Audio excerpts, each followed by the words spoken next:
Excellent question. The way I found the breeder that I got my first dog from, it was a coincidence. Back then, when I started searching for my bully stock, I think it was like '09 when I think that was back when Andre 3000 and those guys were doing their thing. They were in those magazines down in North Carolina and shit. And I was searching, and the only thing that was around, it wasn't a Hoobly back then. It wasn't like a puppy find, wasn't really popping for bullies back then, anything. You basically had to go in the plain dealer. You had to get actual newspaper, or you could go on cleveland.com sometimes, and you go to the classified section, and then it would have a section for pets. And I would say when I was searching, it wasn't but about three guys actually breeding the bullies that I was looking for back then, and they were running ads in the paper. And you had Dog Pound Tony. Shout out to Dog Pound Tony, Anthony Shelton. He a OG. He been doing this, a long, long time. He's right in Cleveland. You had Daniel London, rest in peace, Daniel London. He owned Grimlock Kennels. He was the manager over there at a Value City furniture store out there in Willoughby. He passed away.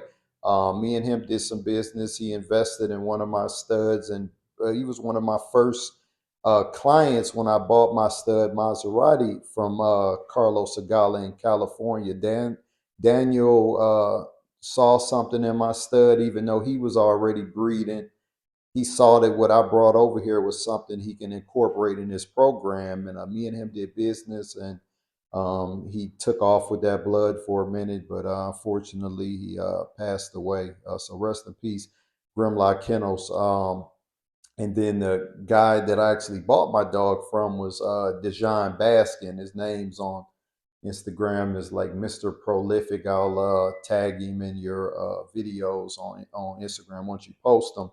But when I was searching that day, I went in the newspaper, and I was young back out. I'm 30, about to be 38 right now, but back then I was in my early 20s, and I had the bread. I'm just like me. I'm very aggressive when I want something. I get tunnel vision in and just got to get it done right then and there. So I'm looking through the newspaper, and actually, Dog Pound Tony, I called him first in the newspaper. He didn't pick up the phone. He might have been busy at the moment that I called him.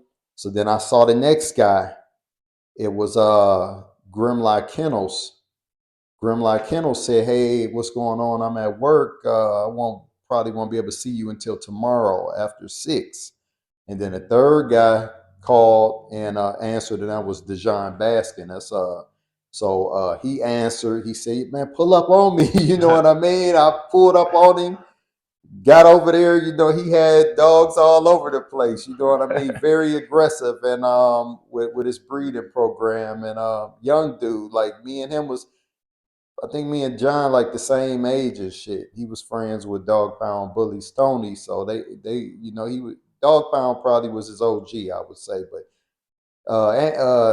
John was very young, very aggressive in his approach with breeding too, and I bought my dog from him, and I already came in with a lot of knowledge on dog breeding from the other breeds I focused on too. So John, we wound up being kennel partners for a minute or whatever, but we can go on into that as the story goes on. But yeah, John was the first person I bought my dog from, but had Dog Pound Bullies answered the phone, I probably would have dealt business with Dog Pound Bullies first. But we wound up actually doing business a few times over the past 15 years or so. And I actually bred to his stud DMX back in 2022 and made some fire. You know what I mean? So again, shout out to Dog Pound Tony. You know what I mean?